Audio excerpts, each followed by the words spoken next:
Walang nanonood sa'yo? Walang nag-share ng mga post mo? Konti lang ang viewers mo sa tuwing nagde-live ka? Hindi ka sinusuportahan ng mga kamag-anak mo?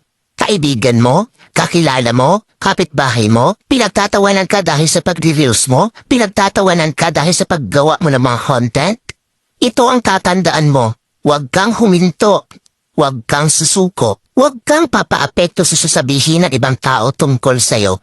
Ipakita mo sa kanila na may mararating ka. Dahil isang araw, kapag marami ka ng followers, kapag marami na ang sumusuporta sa'yo, kapag marami na ang nanonood sa'yo, kapag marami ka ng viewers, kapag marami na ang nagmamahal sa'yo at sumusuporta sa'yo, kapag marami ka ng payout, kapag sinasahod mo na ang sinasahod ng mga sikat na content creator, kapag mayaman ka na, kapag marami ka ng pera, ay manunood na yan sila sa'yo.